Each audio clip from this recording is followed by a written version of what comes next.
de esta parte de infectología.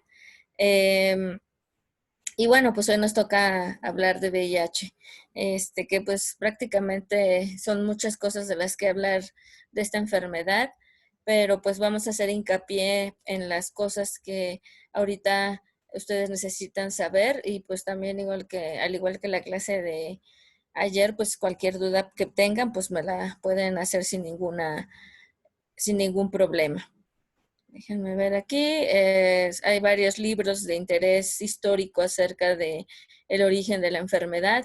Hay teorías de cómo surgió la enfermedad. Entonces, pues prácticamente hay muchas hipótesis todavía actualmente del origen. La más aceptada, pues, es prácticamente este salto interespecie que hubo entre un chimpancé, un mono, y el ser humano, ¿no? Porque hay un virus que vamos a ver al ratito que tiene características muy similares en el chimpancé y pues aparentemente esa fue o es el origen de la enfermedad. Hay películas, siempre les comento de esto para los que tengan interés en ver o aprender un poquito más acerca de la enfermedad y pues cada vez, perdón, salen nuevas series también acerca de cómo se originó la enfermedad. Y bueno, esta imagen es bastante, pues, bien conocida por muchas personas. De hecho, apenas en mayo se hizo igual ¿cómo se llama? Perdón, en junio, porque este reporte fue del 5 de junio de 1981, pues se hizo un recordatorio acerca de cuando se publicó estos casos de pacientes en Estados Unidos y pues que se empezó a conocer, a sospechar pues que algo les estaba pasando a ciertos huéspedes que les hacían que estuvieran predispuestos a ciertas enfermedades, ¿no? Y en junio, como les decía, el 5 de junio de 1981, pues hizo un reporte acerca de pacientes que, como están viendo, eran jóvenes, homosexuales y que tenían cuadros de infección respiratoria provocada por Pneumocystis carini, antes Pneumocystis carini, ¿no? Actualmente, pues como ustedes saben, este hongo se llama es Pneumocystis jirovecii. Entonces, esto fue el primer momento en el cual se prendió un foco rojo acerca de por qué varios pacientes o por qué varias personas de características o de actividad, sobre todo el conducto de riesgo homosexual, se estaban enfermando de esto, ¿no? Y fue cuando se empezó a hacer pues prácticamente estudio más a fondo de esta situación. Para el quien quiera, ¿qué característica va a ser propia del retrovirus o del VIH, ¿no? Que es el único retrovirus que afecta a los seres humanos. Su proceso de replicación ocurre en el citoplasma. Es un virus de RNA de cadena única o las células afectadas en la infección son los linfocitos CD8.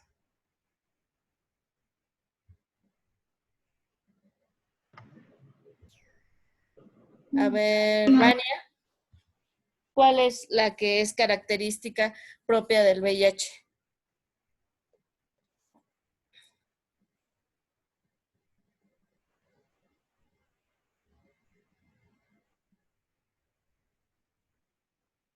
¿No? ¿No está Vania?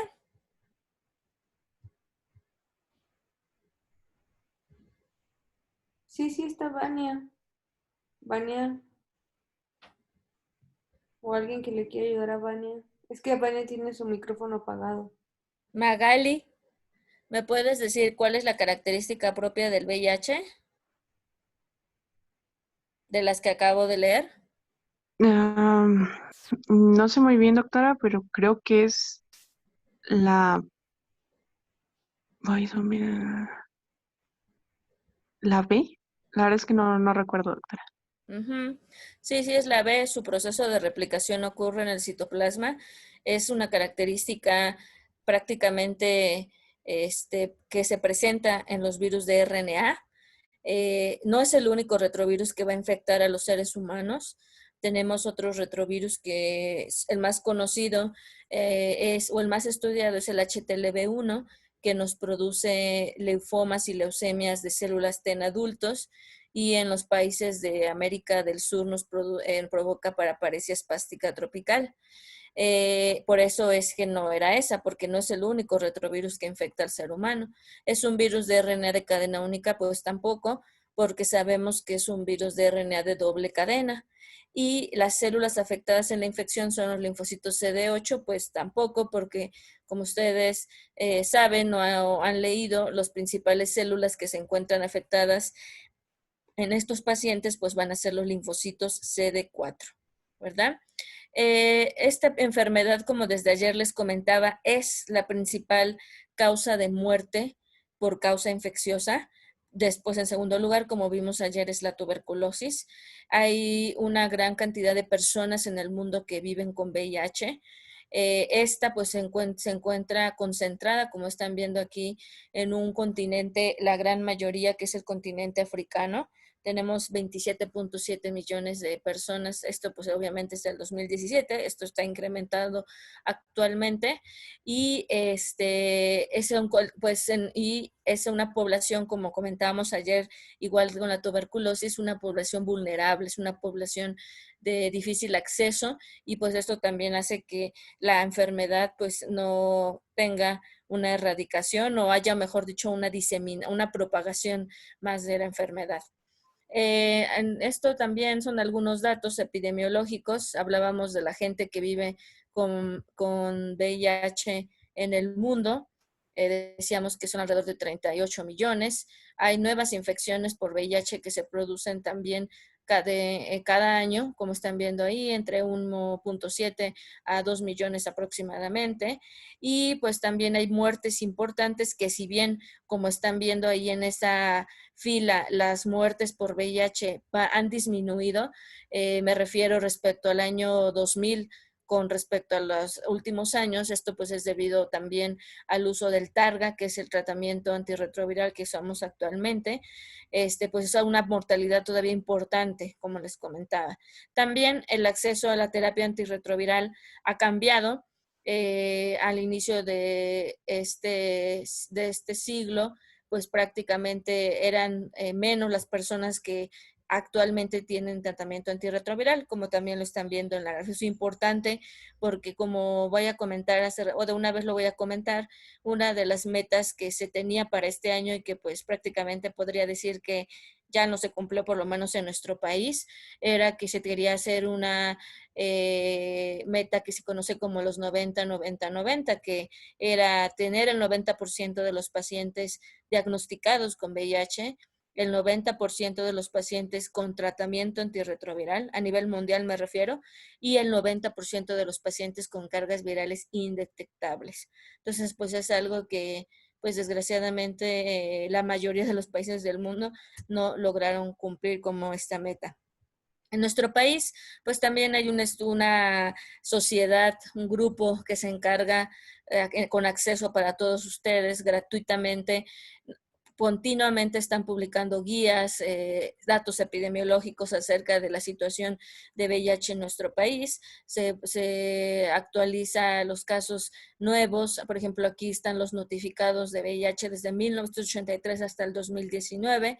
Y cada año, pues también, de hecho, como están viendo, el reporte epidemiológico es trimestral, y pues ahí van viendo el número de pacientes que nosotros o que se presentan. Los estados con mayor casos nuevos de VIH, y esto generalmente se ha mantenido en los últimos años, como están viendo aquí: Quintana Roo, Campeche, Yucatán, Veracruz. Y con SIDA pues es diferente, como saben, al paciente que tiene VIH. Ya estamos hablando de un paciente con un conteo de CD4 debajo de 200 o una manifestación clínica ya definitoria de SIDA, que ahorita vamos a recordar que hay una lista muy larga acerca de esto. Como les comentaba esto, afortunadamente es más el número de pacientes que encontramos ahorita en nuestro país también, y esto se sigue incrementando, que tienen acceso al tratamiento antirretroviral. Esta imagen es una imagen de un artículo de Nature donde demuestra o trata de explicar un poquito cómo fue la diseminación de la infección aparentemente, y esto, como les comentaba hace ratito, son hipótesis que se tienen. prácticamente el primer caso documentado de VIH es en una población que se conoce aquí como Kinshasa, en Congo, y de aquí pues es la diseminación, como están viendo ya, a los demás continentes. Sabemos que esta enfermedad infecciosa está prácticamente en todos los países del mundo, y hablando específicamente de nuestro continente, que es el continente americano, el primer caso que se tuvo fue en Estados Unidos en el año de 1981, ¿verdad? Y en México el primer caso se reportó en 1983. Esto es lo que les comentaba acerca de las teorías que se tiene del origen de la infección. Hubo un caso cero que se infectó, esta es la teoría que se tiene, con la sangre contaminada del virus, de un retrovirus que se llama virus de la inmunodeficiencia simiana. Este chimpancé, digamos que estaba ya infectado y tuvo contacto con un paciente cero, que les comentaba, un ser humano, ¿no? Y posteriormente de eso se produjo el primer caso de VIH. ¿Cómo fue el contacto que se produjo entre el chimpancé y el ser humano? Pues hay también varias teorías. Una de las más aceptadas es una que se le conoce como la del cazador, que tuvo contacto en algún momento y por alguna pérdida de continuidad este ser humano con sangre del chimpancé, ¿verdad? Como les decía, esta es prácticamente una de las teorías más aceptadas, y pues si ustedes leen hay muchísimas otras, hasta el que siempre sacan cuando hay una nueva infección como armas de bioterrorismo, ¿verdad? Pero bueno, esa prácticamente para mí, por lo menos de lo que he leído, lo podría decir que está como descartada. Este es el virus que les comentaba. Vean cómo tiene características muy similares al VIH. Se transmite en el chimpancé por relaciones sexuales, de forma vertical y posiblemente de forma sanguínea durante agresiones. Un comportamiento muy similar al VIH, ¿no? En nosotros los seres humanos, que se transmite por relaciones sexuales, que se transmite de forma vertical, y obviamente aquí le sumamos la transfusión sanguínea, ¿verdad? Al igual que el VIH para nosotros somos nosotros, perdón, su único huésped.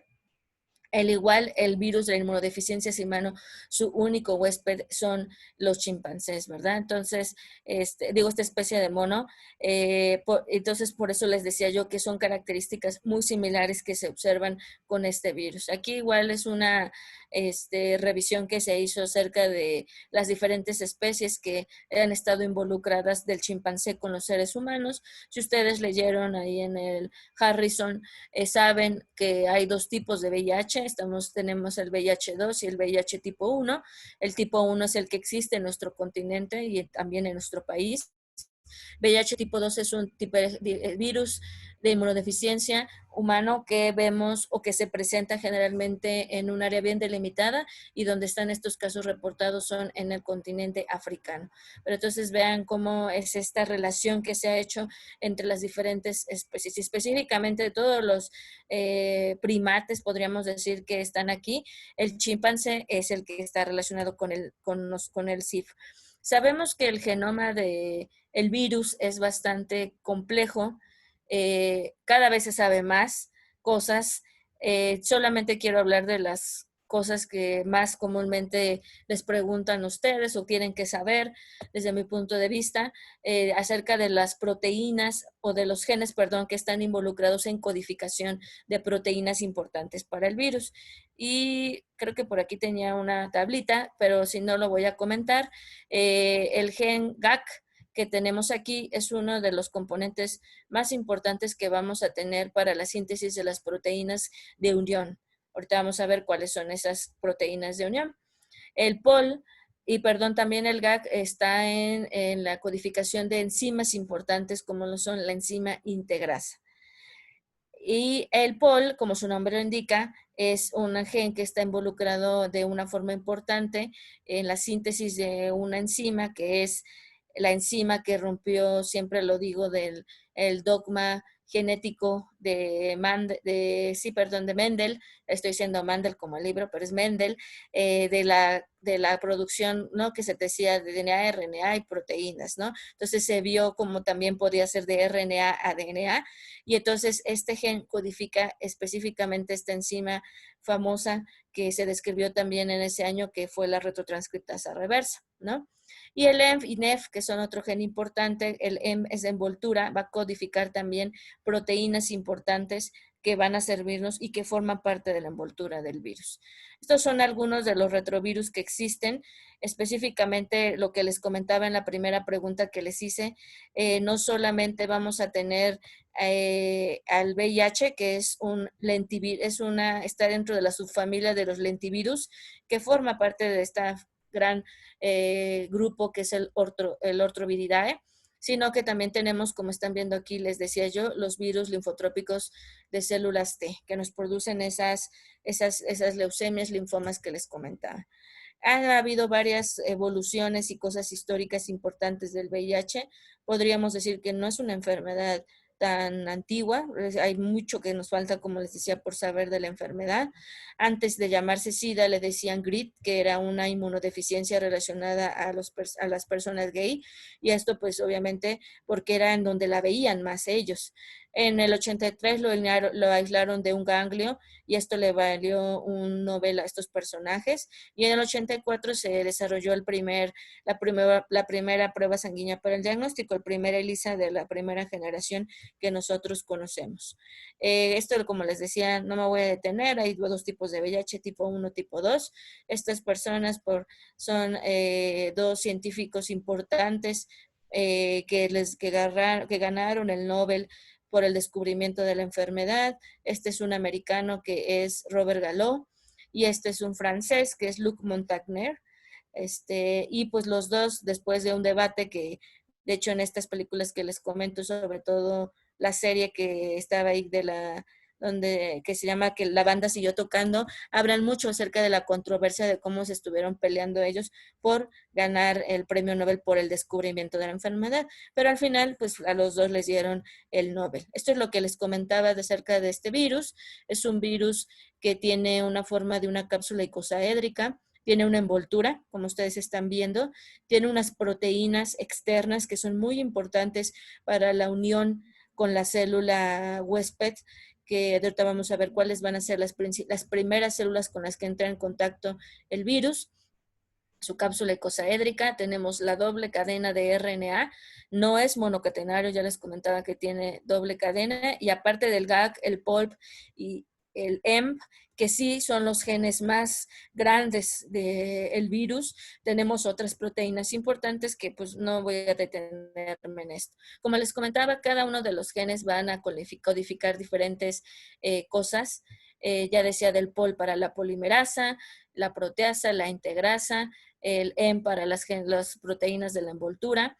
De una vez comentar que la glucoproteína 120 es la glucoproteína más importante que se tiene que unir al receptor del ser humano, y también es importante la glucoproteína 41.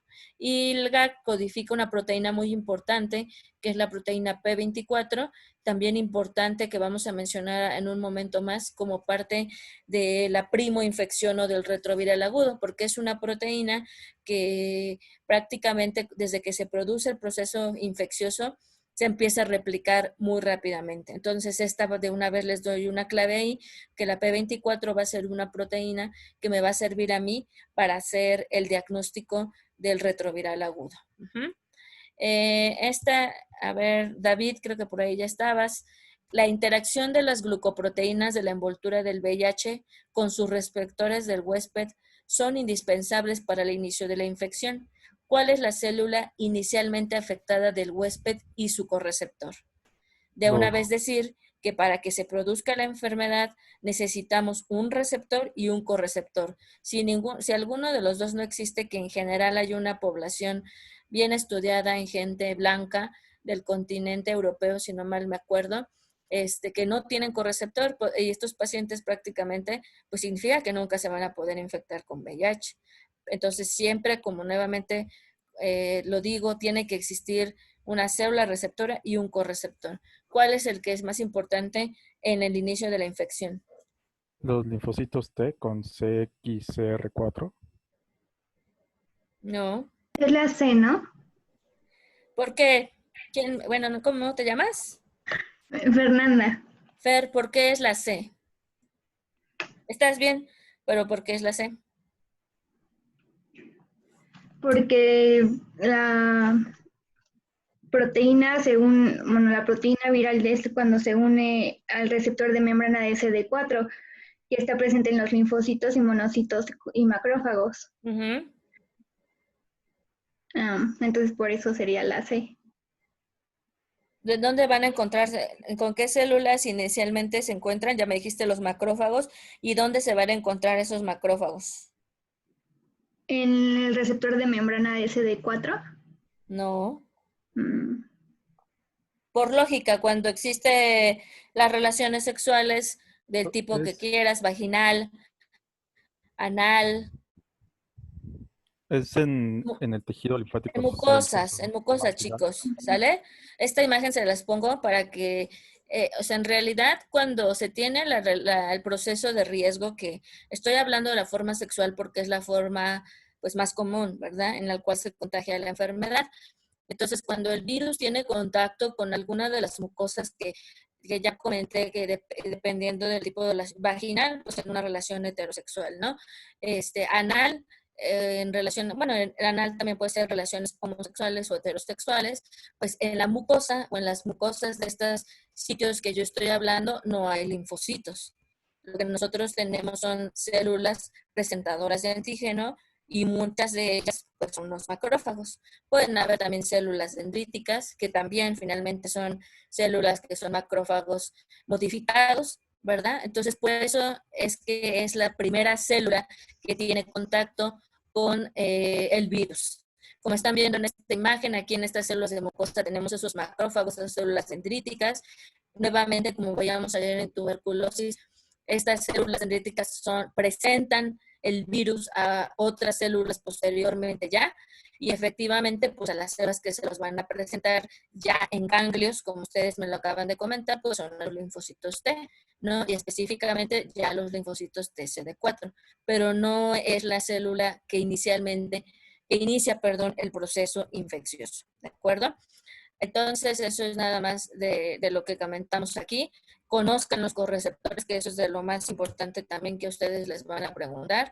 El correceptor del CD4, el CXCR4, y el correceptor del macrófago, que es el CCR5. ¿De acuerdo? Entonces, cada uno de estos va a ser importante.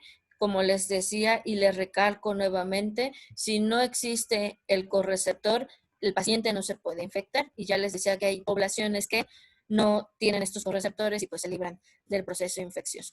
Estas son un poquito más molecular, que creo que me voy a pasar a las otras imágenes que vienen aquí adelante. Esto es como lo vemos generalmente con microscopía electrónica. Como les comentaba, y aquí esta imagen nada más para que vean bien todas las proteínas que están involucradas en el proceso de replicación del virus. Ya hablábamos de la glucoproteína 120, estas bolitas azules, la glucoproteína 41, que también es importante en el momento de la fusión del virus con la célula del huésped, porque va a sufrir una modificación esta proteína de transmembrana, la GP41, y va a permitir completamente la fusión ya el virus con el huésped. Tenemos, como les decía, la envoltura, la cápside acá, ¿verdad? El RNA de doble cadena. Dentro del RNA de doble cadena tenemos muchas cosas importantes. Las integrasas, tenemos a la retrotranscriptasa reversa, que es la polimerasa, estamos hablando en ese caso de lo mismo.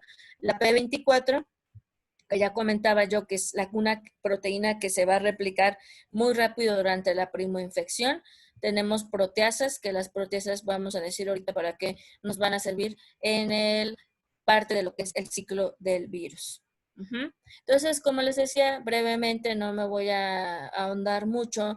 Necesitamos saber que cuando llega el virus, se une aquí a su receptor de la célula. En este caso estamos hablando de un linfocito. Estrictamente aquí nos falta una imagen donde veamos el correceptor, ¿verdad? Para que digamos que existe receptor y correceptor. Después de que se produce esta unión, se lleva a cabo el proceso de fusión. Y como ustedes están viendo ahí, la envoltura del VIH se va a fusionar con la membrana de la célula huésped, en este caso la membrana de los linfocitos CD4.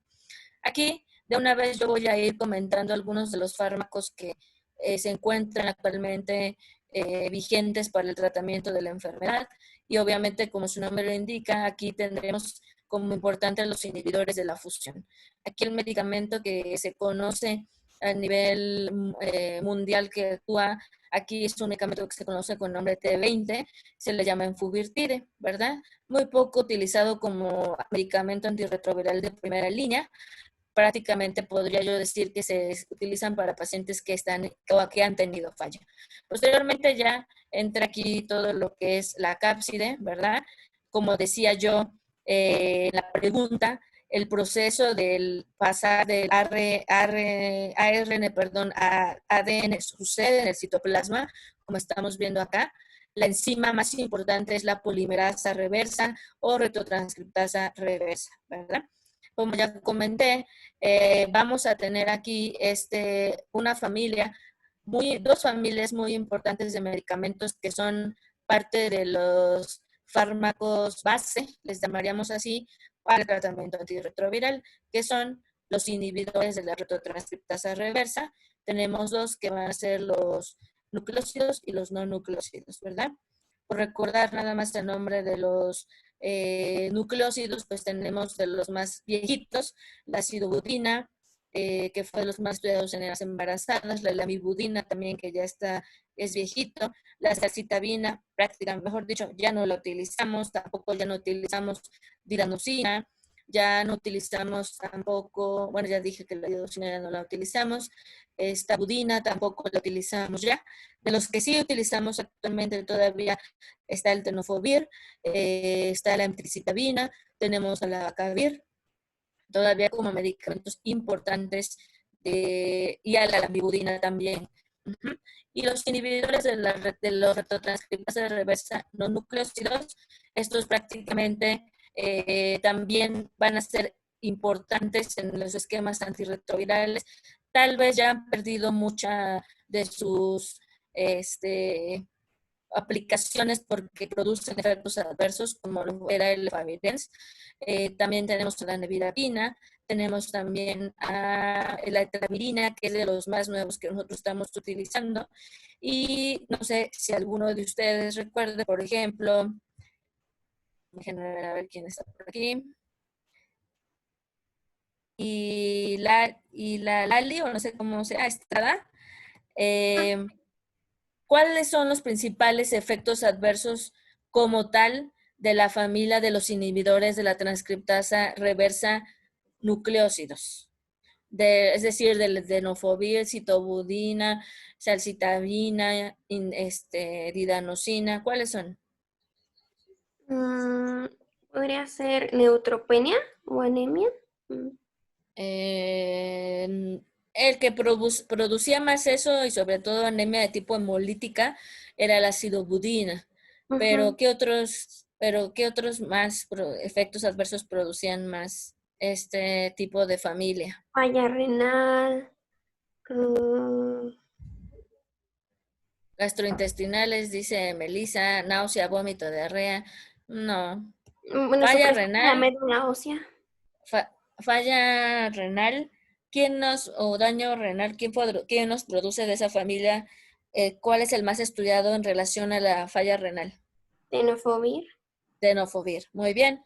Y de una vez decir que actualmente tenemos otro tenofovir que ya se le llama tenofovir a la fenamida, que fue hecho o creado para disminuir esos efectos nefrotóxicos. Pero otra cosa que quisiera que me hubieras dicho es una cosa que se le conoce como nombre de toxicidad mitocondrial. Esta es una familia, sobre todo los más viejitos que les comentaba yo, la acidobudina, la estabudina, la salcitabina, la didanosina y demás, producían mucha toxicidad mitocondrial, y esto se veía en los pacientes que producían acidosis láctica. También producían mucha lipodistrofia, que ahorita vamos a ver una imagen de la lipodistrofia que producían. cambios, o sea, prácticamente deformaban la cara de los pacientes y pues quedaban así como chupados, les decíamos, les comentaba o los veíamos nosotros así, pero esto es uno de los principales causas en relación a esto, ¿verdad? Y Luz Arturo, de los inhibidores de la transcriptasa reversa no nucleósidos, ¿cuál es el que más efectos adversos les producía a los pacientes? El efecto adverso era de hipersensibilidad. Sobre todo sí lo daba la nevirapina. Ya incluso ya no lo usamos prácticamente en ningún paciente. Pero ¿cuál de esos fármacos de los no nucleósidos se usaban más en los esquemas de tratamiento antirretroviral, aparte que no es la nevirapina? El Efavirenz. Ajá, ¿y por qué fue es una de las razones por las que ya no lo usamos tanto ahorita? Aparte de que hay fármacos nuevos, ¿qué otras cosas producía malas el Efavirenz para los pacientes? Ay, de eso sí no me acuerdo, doctora. ¿Alguien se acuerda? Era neuro. ¿Producían efectos neuropsiquiátricos? Exactamente, ¿no? Producía, muy bien, producía efectos neuropsiquiátricos, ¿no? O produce, porque hay pacientes que todavía lo toman, y estos efectos neuropsiquiátricos, y así uno se lo tenía que explicar a los pacientes, era en relación a tener pesadillas, a tener insomnio, a tener sueños vívidos, ¿no? Entonces era algo importante que uno tenía que considerar en nuestros pacientes, ¿no? Incluso en algunos pacientes, ¿cómo se llama? La ideación de ideas suicidas, valga la redundancia, y pues esto en un paciente deprimido, en un paciente que se encontraba pues con este tipo de personalidad, pues no era un paciente que era candidato, ¿verdad? Entonces, por eso es que prácticamente se han dejado de usar mucho estos fármacos, los no nucleósidos. Otra cosa también en el cual tienen debilidad los fármacos de estas familias es que tienen un mal perfil metabólico. Significa pues que elevan mucho colesterol, triglicéridos, y conociendo ya que este es un virus que es proinflamatorio, el VIH, pues ahí nos metemos todavía en más problemas, ¿no?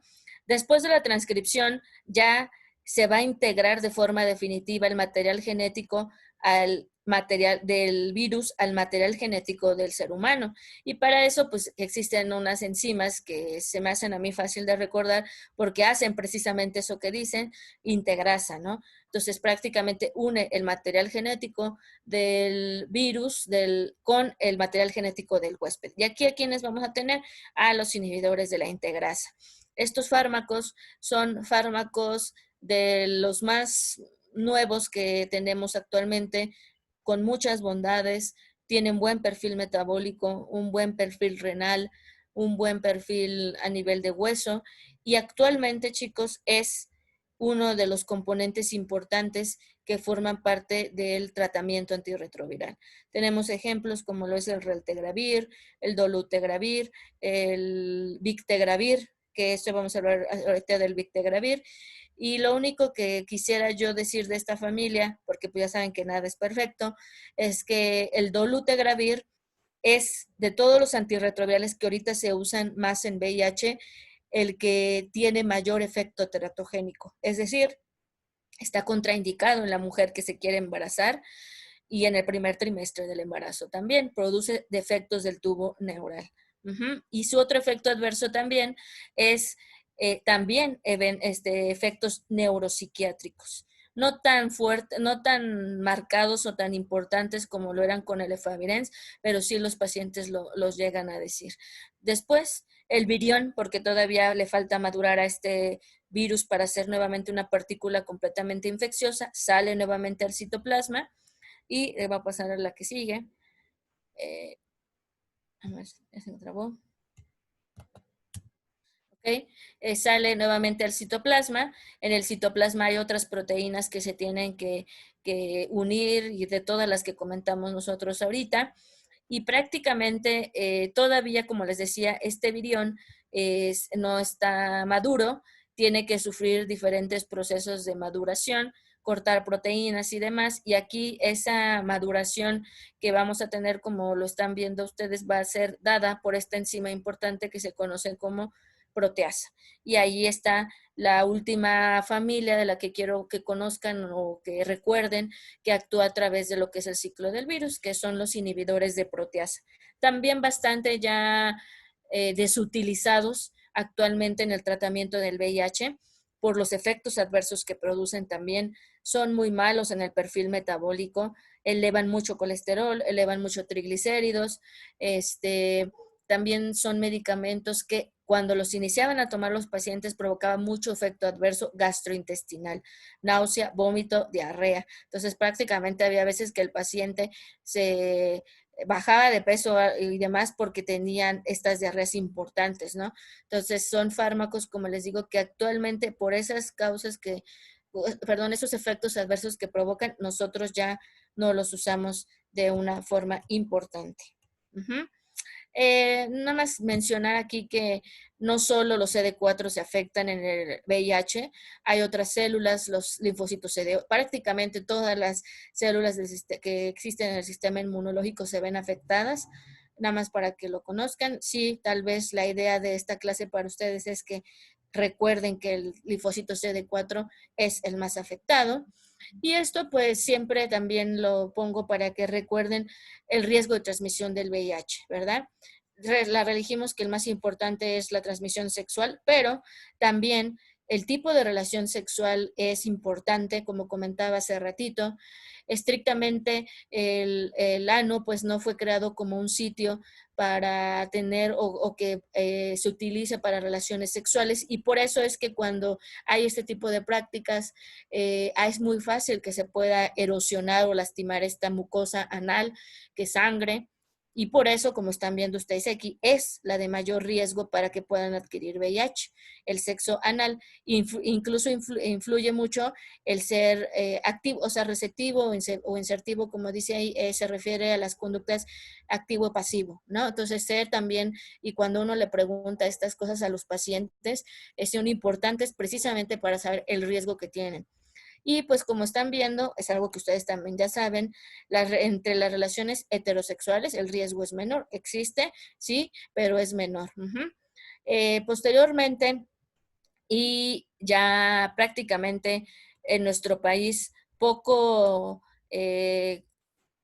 frecuente porque, como ustedes saben, en nuestro país prácticamente las drogas intravenosas, sobre todo en la parte del centro y sur del país, porque ya la población que está en la frontera con Estados Unidos son poblaciones que ya tienen más acceso y recursos económicos también para acceso de drogas intravenosas. Pero lo que es centro y sur del país, el riesgo de transmisión del VIH por uso de jeringas y demás es bastante poco frecuente, pero la transfusión, que también antes era una forma importante que se conocía de la enfermedad, era un factor de riesgo, como ustedes están viendo aquí, del más importante también. Y aquí no nos olvidemos que la transmisión vertical existe. Desgraciadamente, las mujeres que tienen VIH pues pueden correr el riesgo de infectar al bebé. Esto depende mucho de varias cosas, no es motivo de la clase, pero pues depende de si la paciente tiene o no tratamiento, de si hizo un embarazo planificado o no, si descubrió el VIH mientras estaba embarazada. Entonces depende de muchas cosas. Para esta pregunta vamos a ver si tenemos a un paciente que tiene 34 años, a ver, Ana, y tiene infección por VIH. Hace un año tenía cuenta de CD4 de 370, carga viral de 72,000 copias. Se decidió no prescribir manejo antirretroviral y se le dio cita cada 6 meses con estudios de control. En nuestro país, ¿cuál es la indicación actual para iniciar manejo antirretroviral, Ana?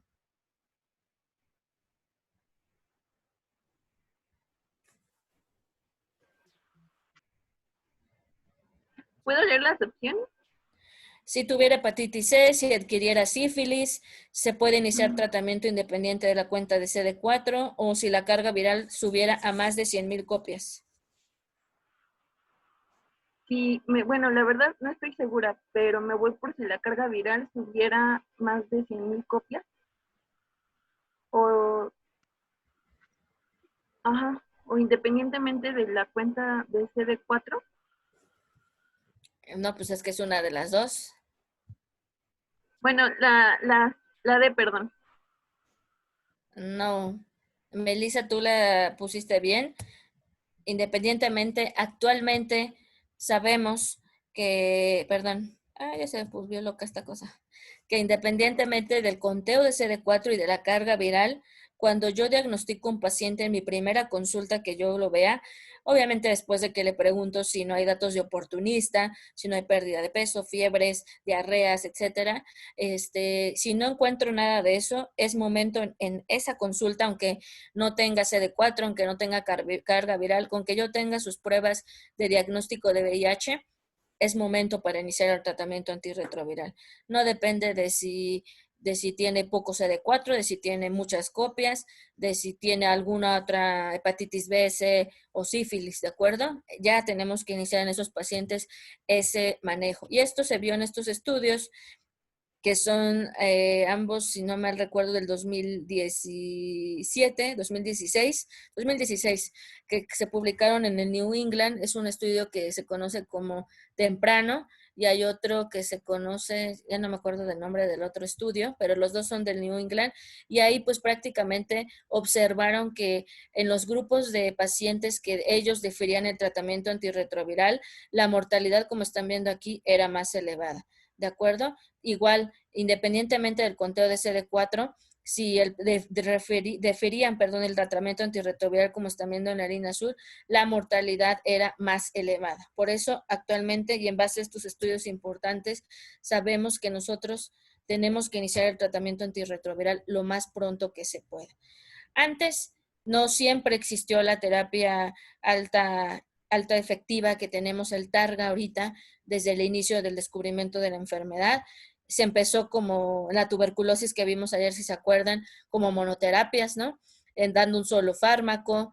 Después empezaron a hacer asociaciones, y actualmente pues sabemos que el tratamiento antirretroviral tiene que estar compuesto por tres fármacos, específicamente 2 que pertenezcan a la familia de los inhibidores de la transcriptasa reversa nucleósidos, y 1 extra de otra familia, que como vamos a ver ahorita, la preferida ahorita por lo que les comentaba, su mejor perfil metabólico, de menores efectos adversos, menores interacciones y algunas otras cosas importantes, pues van a ser los inhibidores de íntegras. Y de esto, de acuerdo a lo que les decía, a las recomendaciones actuales en nuestro país, ¿cuál es el tratamiento antirretroviral que se encuentra recomendado? Y está Fer Brito. Dime cuál es el tratamiento antirretroviral que se encuentra actualmente recomendado en nuestro país.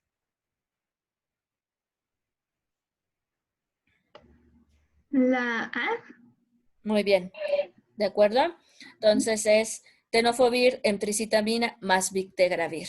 Si se van a las guías de Sencida, si se van, y siempre como que el año pasado pues estaba muy emocionada, ¿no? Porque era la primera vez que, comparado con el mundo, nuestro país, México, tenía el mismo tratamiento antirretroviral de primera elección, cuando pues antes ya saben que tal vez en otros países de primer mundo tenían ya esos últimos esquemas o los mejores esquemas con menores efectos adversos, y nosotros seguíamos aquí con los inhibidores de proteasa, ¿no? Usando lopinavir, ritonavir, o todavía usando la nevirapina, que ya como comentaron por ahí, produce mucha hipersensibilidad.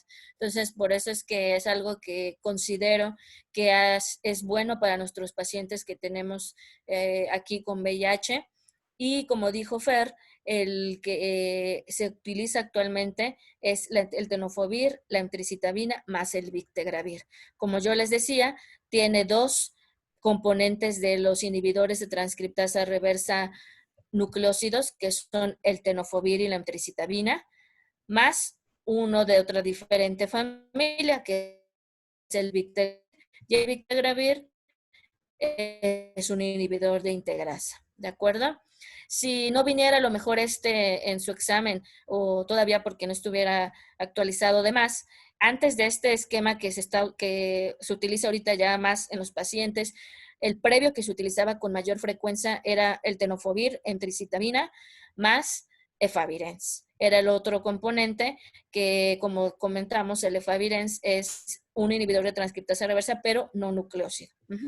Entonces, como ya comentamos nuevamente, va a ser el que se usa actualmente y es el más recomendado en nuestro país. ¿Está aquí alguna pregunta o duda, chicos? ¿Todo bien? Todo bien. Muy bien. Entonces, esto es lo que les decía, que estaba yo emocionada el año pasado. Censira recomendó Bictegravir, emtricitabina, tenofovir, y el tenofovir que usamos ya no es tampoco el otro tenofovir que provocaba tantos efectos adversos, ¿cómo se llama? Y también en hueso. Ya usamos también ahorita el TAF, que es la forma del tenofovir a la fenamida que les decía que ya tiene menores efectos en este aspecto. Comparado con las guías de la DHS, que son las guías americanas, es lo mismo. Entonces, pues ya estábamos ahí, pues, con un paradigma bueno respecto a cómo nos encontrábamos nosotros respecto al resto del mundo. Esto no me voy a detener, son estudios en las cuales se han basado las recomendaciones del régimen que tenemos. También me la voy a pasar. Estos casos clínicos que vienen acá a continuación son para que recuerden un poquito de los efectos adversos que las diferentes familias de antirretrovirales nos pueden provocar. Tenemos a un paciente de 56 años, me lo contesta Magali, de edad, tiene diagnóstico de VIH, antecedente de diabetes desde hace 5 años, es hipertenso, le dio un infarto hace 6 años, no sabe cuál es su carga viral y CD4, y en sus laboratorios destaca que tiene LDL de 149, HDL de 30 y triglicéridos de 350. ¿Qué medicamento antirretroviral no elegirías tú, Magali, para este paciente? De estos regímenes que están aquí, ¿cuál no le darías a este paciente? Por lo que acabamos de comentar hace ratito. O si tú sabes también de algún otro que no sea bueno para este paciente, también no lo puedes decir. A ver, la D. La D es una buena opción que no daríamos a estos pacientes por lo que dijimos, ¿no? Magali, ¿y por qué? ¿Cuál de esos 3 componentes que están ahí es malo para este paciente? ¿O los 3 son malos?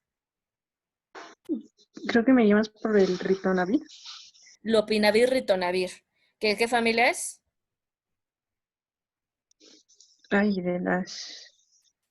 se me fue. Proteasa, inhibidores de proteasa.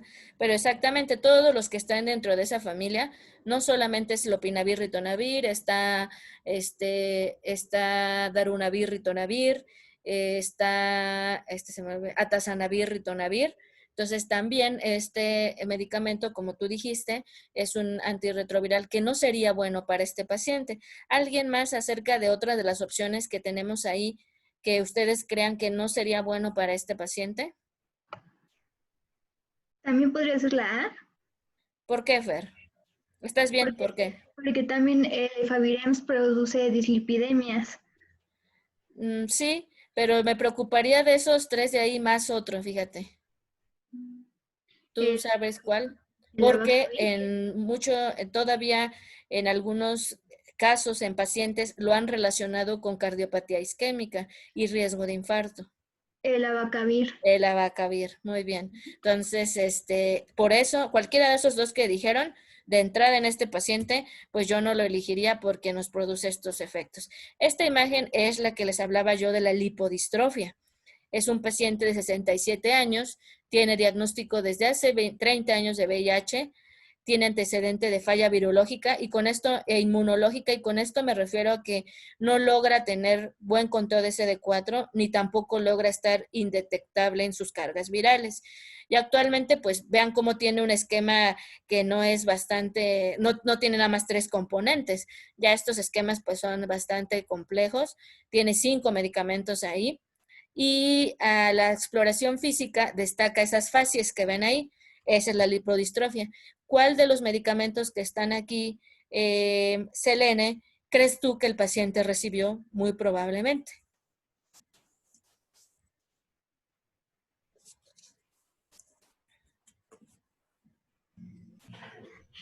Ay, debe ser alguno inhibidor de proteasa. No, Es la... ¿Puedo contestar? Sidobudina, ¿no? La La cido- C, sidobudina. Ajá, sidobudina. ¿qué familia es esa? Inhibidores de transcriptasa reversa nucleósida. Nucleócidos. Y de hecho, a lo mejor alguno de ustedes me diría que también pudo ser la D, y así es, porque como dijimos hace ratito, toda esta familia, y ya les decía yo que incluso los antirretrovirales, los más viejitos, que ya no usamos, afortunadamente, producían toda esta toxicidad mitocondrial, esta lipodistrofia, ¿verdad? Entonces, este paciente que tiene un esquema ya modificado y demás, que no me interesa que ustedes lo conozcan o demás, pero sí que vean cómo van a haber todavía pacientes y sobre todo van a ser los de ya diagnosticados desde los 90s, incluso de los 80s, que tienen ese efecto adverso. Pero muy bien.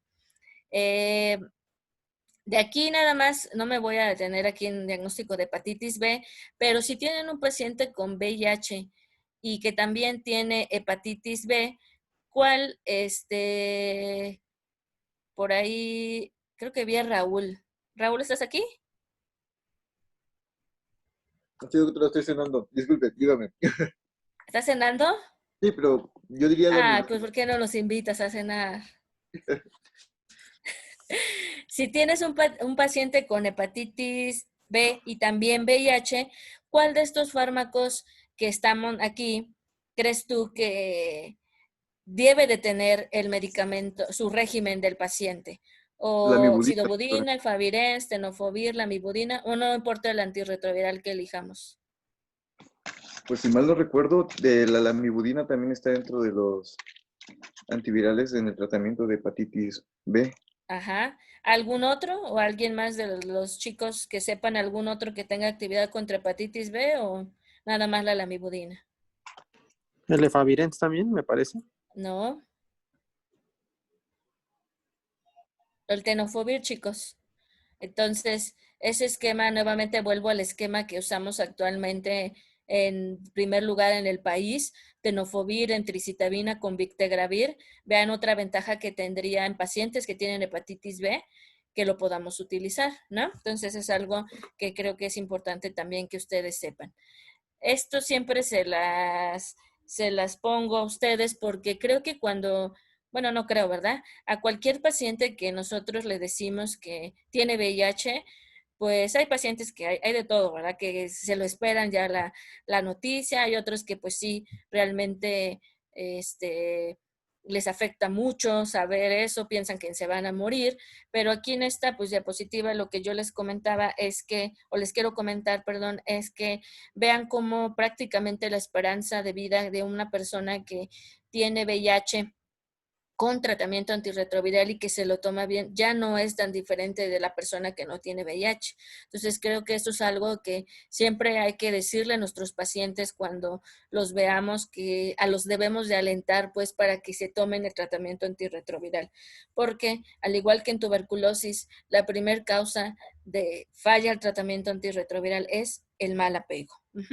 Esto ya lo comenté, ya conocen ustedes perfectamente las vías de transmisión de la enfermedad. Creo que esta también me la voy a pasar porque para seguir avanzando un poquito.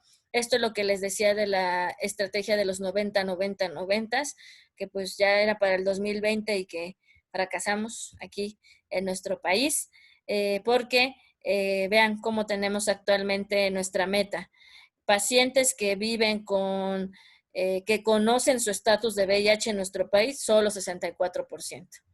Pacientes que en nuestro país que ya han recibido el tratamiento antirretroviral, 62% nada más. Pacientes que tienen tratamiento antirretroviral y que están indetectables, menos de la mitad del 46%, ¿verdad? Entonces, pues vean cómo falta mucho por todavía hacer para detener esta transmisión de este proceso infeccioso. Esa también está un poquito complicada para ustedes. Esta sí, porque ustedes ya se lo acabo de decir. 23 años de edad, diagnosticada de VIH en tratamiento antirretroviral, tiene carga viral indetectable y CD4 en 980. Tiene pareja estable y comenta que se quiere embarazar. Su régimen actual es de tenofovir, entricitabina y dolutegravir. ¿Qué recomendación Por ahí, a ver, vamos a ver a quién le vamos a preguntar. David, ¿le darías a esta paciente? Cambiar el esquema de antirretroviral por el riesgo de teratogenicidad. ¿La D? No, cambio de esquema. La B. Dice, impedir que la paciente se embarace por alto riesgo de transmisión vertical. Pues, si está No, la- indetectable, prácticamente, y CD4 bien, su riesgo de transmisión vertical, chicos, cuando una mujer está embarazada y lleva bien su tratamiento, es menos del 1%. O sea, es un riesgo bajísimo. Cambio del esquema antirretroviral, exactamente. Muy bien. ¿Por qué? Porque ya decíamos que el dolutegravir está relacionado con defectos del tubo neural, Sugerir embarazo hasta que los CD4 se incrementen a más de 1000, pues eso no tiene pues nada que ver. La paciente se puede embarazar ya si quiere, nada más modificando el dolutegravir, y suspender tenofovir dado riesgo de teratogenicidad, pues no, ¿verdad? Porque no mencionamos en ningún momento que ese medicamento tenga riesgo con la teratogenicidad. La CDC, esta clasificación, siempre se las preguntan en toda la vida. Afortunadamente siempre nos preguntan la C, ¿verdad? Porque son las que tienen a los oportunistas. Les decía yo que el estadio de SIDA nos preguntan cuándo ya es SIDA, ¿no?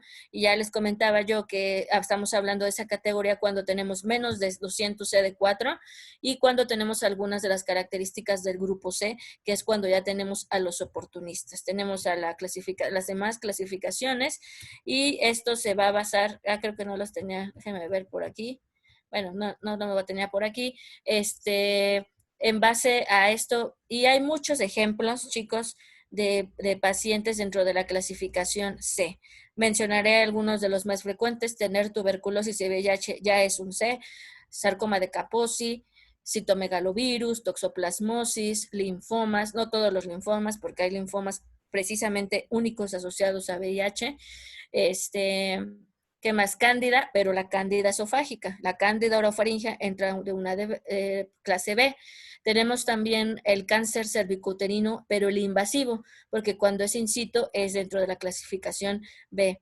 ¿Qué más? El MAC, el Mycobacterium avium complex, la criptococosis, el cryptosporidium, pero también en una forma invasiva.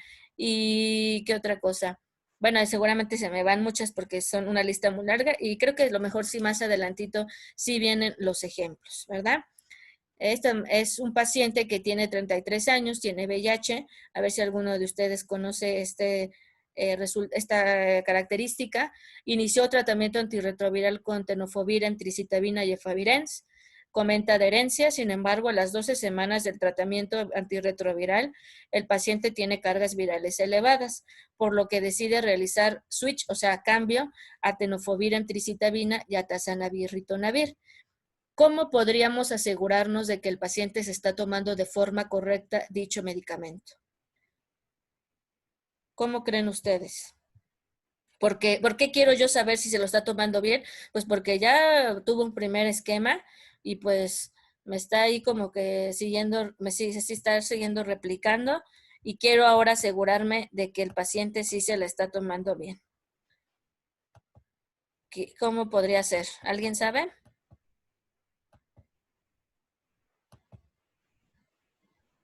Raúl, ¿tú sabes?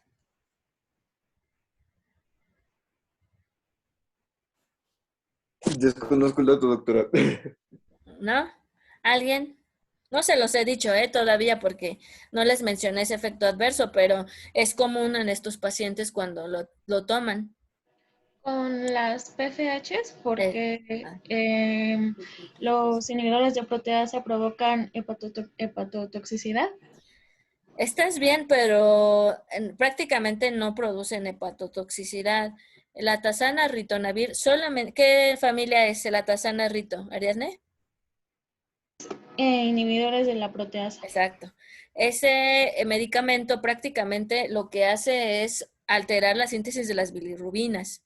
Y estos pacientes lo que hacen es un síndrome de Gilbert, igualito. Es decir, que te van a elevar solamente la bilirrubina indirecta. No elevan transaminases ni nada, solo las bilirrubinas. Y si estás bien, solicitas las pruebas de funcionamiento hepático. Esto aquí me voy a pasar un poquito porque es algo que no necesito, ahorita no necesito que conozcan. Prácticamente durante todo el curso de la enfermedad vamos a tener una replicación activa del virus. Hay ciertos reservorios que seguramente ustedes también han oído esa palabra, reservorios o sitios santuario, donde prácticamente no tenemos actualmente nosotros una forma de medir la cantidad de virus que existe constantemente en estos sitios. Estos sitios santuario y que incluso, pues obviamente, a pesar de que los pacientes ya salgan con cargas indetectables en sangre, nosotros pues no les podemos decir y no les decimos jamás que están curados porque si no, pues abandonan, ¿no? A veces cuando uno les dice a los pacientes, ya estás indetectable, ellos ya piensan que ya están curados, pero no siempre les comentamos o siempre les digo que no puedo medir la carga viral en sitios como por ejemplo, lo están viendo ahí, sistema nervioso central, médula ósea, ganglios, vaso, el MALT, que es prácticamente el sistema inmunológico más grande que tenemos del cuerpo, y el tracto genital también, ¿no? Entonces, por eso es importante que nosotros les digamos a los pacientes este aspecto, pues de que no tienen o que no hay una cura de la enfermedad. Como ustedes están viendo acá, que esto es lo importante de esta gráfica, después de que se produce el inicio de la infección, esto es un poquito de la historia natural de la enfermedad, vamos a tener que la carga viral es o se eleva, hace un pico en las primeras semanas de posterior a la infección. Estoy hablando de las primeras 2 a 3 semanas, o sea, desde la semana 0 hasta la semana 2 a 3. Aquí, chicos, en esta parte de la infección aguda es cuando nosotros o los pacientes van a tener mayor cantidad de carga viral. Y mayor me refiero siempre a millones de copias, ¿de acuerdo? Posteriormente, la carga viral tiene un descenso y llega a un set point, o sea, a un punto donde se mantiene así como en meseta que están viendo acá, posteriormente. Y aquí nada más los pacientes generalmente tienen miles de la carga viral, ¿sí? 10,000, 20,000, 30,000, dependiendo de varias cosas. Posteriormente, cuando ya entra en la fase de SIDA, que como ustedes están viendo, esto ya ocurre aproximadamente, y depende del tipo de paciente, 8 a 10 años posterior a la primoinfección, como están viendo. Entonces aquí ya nuevamente empieza a haber otra elevación de la carga viral. Con los CD4 ocurre algo importante, que después de que se produce la infección hay una caída importante de los CD4. Posteriormente, con la respuesta inmunológica se trata de recuperar, pero como están viendo aquí, sin tratamiento antirretroviral en esta línea roja, si no hay tratamiento, el CD4 sigue disminuyendo y disminuyendo. Y decimos que en promedio por año hay un descenso de 50 a 100 CD4. ¿De acuerdo? Al llegar a los 8 años, que es donde decíamos de la historia natural sin tratamiento antirretroviral, es cuando se empiezan esos riesgos de tener menos de 200 CD4 y todas las infecciones oportunistas que acabamos de comentar. ¿De acuerdo? Pero por si casi a veces les tienden a preguntar que como en cuánto tiempo un paciente sin tratamiento antirretroviral puede evolucionar hacia SIDA, ya los acabo de comentar, 8 a 10 años es cuando ya se tiene este riesgo en los pacientes. Esto es lo que les decía acerca de poblaciones que seguramente justo el año pasado creo hubo unos, ¿cómo se llama? Unos artículos o luego que salen en las redes sociales donde te dicen hay cura para el VIH, ¿no? Y incluso en relación a eso, por eso les digo que fue de marzo del 2019 cuando salió esa información en las redes sociales, pues sí, un paciente que tenía VIH se enfermó, le dio, si no mal me acuerdo, fue una leucemia, déjenme pasar aquí para ver bien. Tuvo una leucemia este paciente y posteriormente de que tenía ya VIH y tratamiento antirretroviral, le hacen un trasplante, pero no fue un trasplante de cualquier receptor, de cualquier donador, perdón, fue un trasplante de una población de esos pacientes que les comentaba que tenían una mutación en uno de los correceptores, el correceptor del CCR5. Entonces tenían una mutación ahí, entonces le pasan o le trasplantan la médula ósea a este paciente, se empieza a ver después del trasplante, como están viendo aquí, cargas virales, cómo se mantienen bajas, bajas, bajas, bajas. Aquí también lo están viendo, la carga viral baja, baja después del trasplante. En el 2017 le paran el tratamiento antirretroviral, como están viendo aquí a ese paciente, y actualmente está en un seguimiento. Aquí era 18 meses, pues ahorita ya estamos 12 meses más de ese seguimiento y el paciente no toma tratamiento antirretroviral. Por eso es que se comentó de ese caso de cura. Pero imagínense todo, a lo mejor algunos de ustedes lo saben, tener un trasplante de médula ósea es súper riesgoso, muchas infecciones oportunistas. Prácticamente les podría decir que la mayoría de los pacientes que tienen un trasplante de médula ósea fallecen. Entonces no es un escenario cualquiera y hay que tener como tomarla siempre con cautela. Tenemos en cuanto al diagnóstico, varias pruebas, ¿verdad? Y esto es bien importante que ustedes sepan que no es lo mismo cuando yo quiero diagnosticar una enfermedad en la forma aguda que en la forma crónica. Voy a empezar hablando con la forma crónica. Hay pruebas que están bien estandarizadas ya. Les decía yo que desde el 84 se crearon los primeros ELISAs, el ELISA de primera generación, y actualmente nosotros utilizamos ELISAs de cuarta, quinta generación. Ya no se utilizan todos los demás. ¿Y por qué o qué de diferente tiene un ELISA de primera a uno de cuarta o quinta generación? Como están viendo aquí, aparte del objetivo de lo que detectan, anticuerpos, antígenos y demás, IgGs o IgM, lo más importante tal vez para ustedes como médicos es también saber que acortan el tiempo de que se hacen positivos. Antes uno de primera generación se hacía positivo de mes y medio hasta 2 meses, y uno de cuarta o quinta generación de los que usamos nosotros actualmente, hasta 2 o 3 semanas ya se hacen positivos, ¿de acuerdo? Siempre, creo que aquí, siempre que yo hago un diagnóstico de una infección inicial, de una infección crónica ya del VIH, tengo que hacer una prueba confirmatoria. Y en nuestro país, la prueba confirmatoria que nosotros utilizamos es el Western Blot. El Western Blot es una herramienta también que detecta anticuerpos de tipo IgG e IgM. ¿De acuerdo? Entonces, estas van a ser sus 2 herramientas más importantes. En la forma del diagnóstico, Magali, si yo tengo ya un ELISA, yo tengo sospecha de que tengo VIH y me dices tú, me haces preguntas, aparentemente para ti no tengo un retroviral agudo, ¿sale? ¿Qué prueba me dirías primero a mí para hacerme el diagnóstico? Según yo, se volvía a pedir una ELISA después de un tiempo.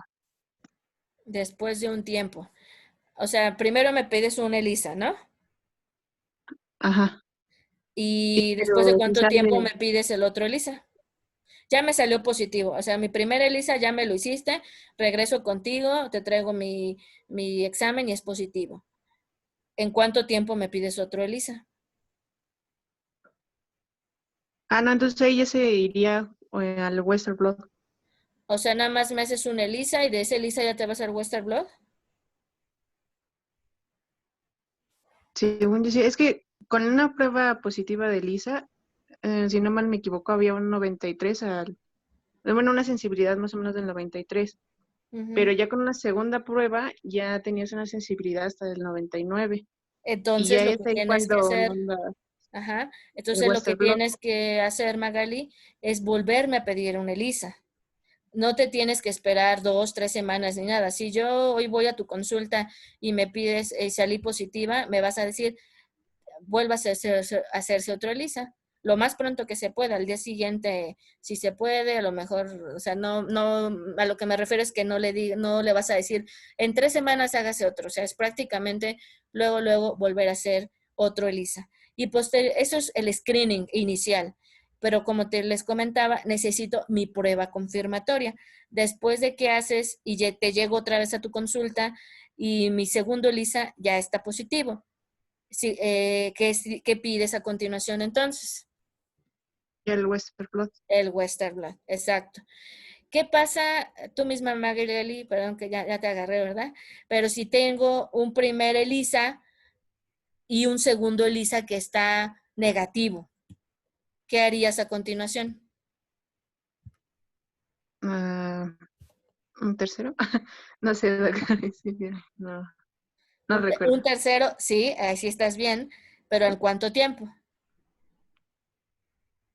Pues también podría ser pues seguido, pero si no nos vamos a esperar el primero, pues tampoco le daría mucho caso esperarte para solicitar el tercero. Pero aquí sí tienes que esperar porque hiciste un segundo y te salió negativo. Entonces, probablemente ese paciente todavía está formando anticuerpos y tienes que esperarte por lo menos lo que se sugiere son 2 semanas para repetir nuevamente el ELISA. ¿De acuerdo? Ah, ok. Y Fer, si tienes un ELISA positivo, me haces un segundo ELISA positivo, pero mi Western blot me sale indeterminado, ¿cuál es tu siguiente paso? O sea, tu prueba confirmatoria, que es el Western blot, sale indeterminada. ¿Qué me harías a continuación? Esto es el algoritmo a nivel nacional o mundial, podríamos decirlo también, que está aceptado para hacer el diagnóstico de la infección crónica. ¿Qué me harías? ¿Volvería a ser el Western blot? No, aquí ya no. No sé, doctora. Entonces... La PCR. Ya, exacto, David. Ya me voy directamente, ya no vuelvo a hacer ni otro ELISA, ni otro Western, ya me voy directamente con la PCR o la carga viral. Estamos hablando de lo mismo, ¿de acuerdo? O sea, mi descarga viral o el número de copias por una reacción de cadena de polimerasa.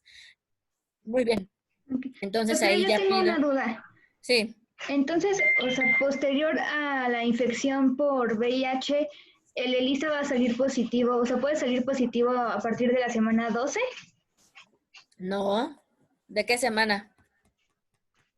A ver, chicos, ¿de qué semana? ¿A partir de qué semana? Muy probablemente. De la semana 2. Exacto. Muy bien, David. A partir más o menos de la semana 2 a 3. Y todavía ahí podemos tener falsos negativos. No a las 12 semanas. ¿De acuerdo, Fer? Ok, gracias, doctora. Muy bien. Entonces, acuérdense que esto es para la infección crónica. Vámonos con la infección aguda, que espero que tenga por aquí unas cosas de esas. Y ahí nos vamos a quedar para ya, miren, sí las puse, las categorías de la CDC, la A, la B, la C, nada más, igual esto pues lo pueden ustedes leer de cualquier sitio. Yo no me acuerdo a veces de todas, ¿verdad? Y ya sacamos ahí pues el teléfono para recordar algunas, pero pues prácticamente les digo que siempre les preguntan la C, clasificación C y el linfocito CD4. No viene lo de la aguda, pero lo vamos a decir acá. De hecho, creo que, a ver, permítanme tantito. Bueno, mejor es que me voy a tardar, pero se los voy a explicar y mañana les voy a decir un caso clínico. Pero en la infección aguda, chicos, no, como dijimos, y ahorita David nos dice también, prácticamente no luego tenemos positivo la ELISA. Pasan semanas, 2 a 3 semanas, más o menos, o un poquito más de tiempo en algunos casos. Pero, ¿qué es lo que yo voy a hacer entonces si me llega alguien a mi consulta y me dice, ¿sabe qué, doctora? Ayer tuve una relación de riesgo, como ustedes quieran, con una persona, todo, ¿no? Se rompió el condón, lo que nos llegan a decir, una relación anal de riesgo, e incluso hasta a lo mejor ya te dicen, mi pareja sí tiene VIH y hubo algo ahí de problema en la relación, ¿no? Entonces, ellos están ansiosos, dice, ¿qué puedo hacer yo para saber ya si estoy o no con la infección? ¿Qué sería lo que ustedes le recomendarían a este paciente? Ya le diría, no, pues ya espérate 2 semanas y que ¿cómo se llama? Y que te hago el ELISA. ¿Cuáles serían las herramientas para la infección aguda? ¿Ana?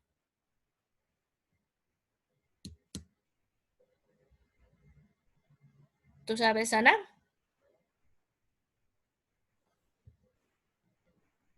¿Sí me escuchan, verdad?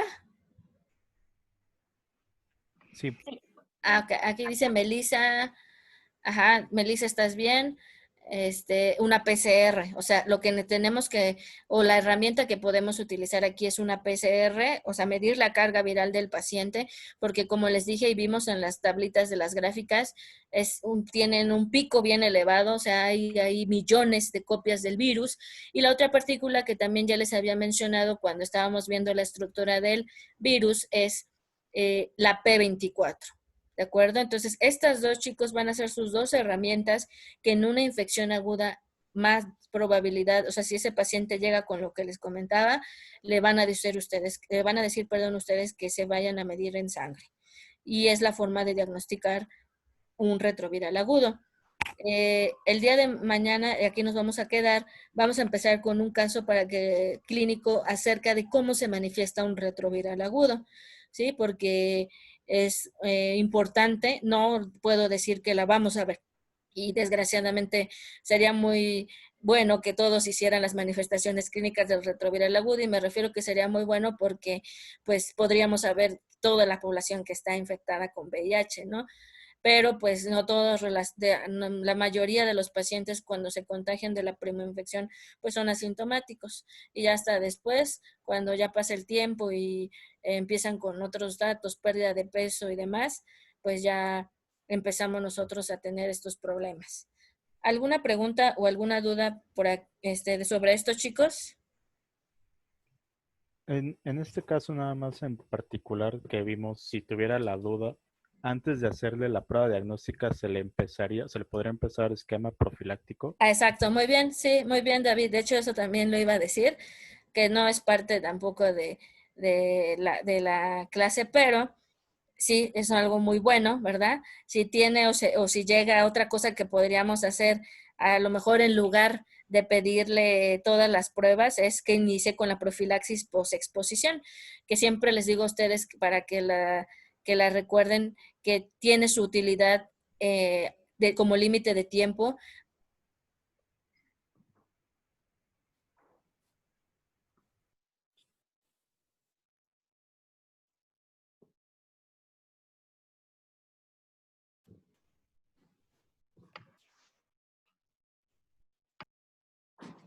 Oh, no, ya no se escucha, ¿verdad?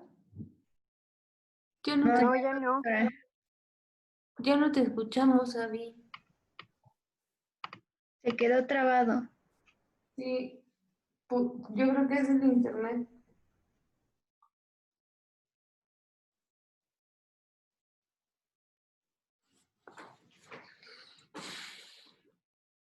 A lo mejor se le desconectó.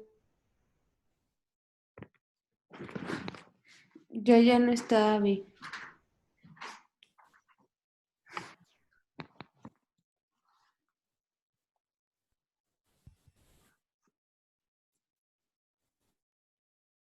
Oh, ups, creo que la perdimos. Le mando un mensajito.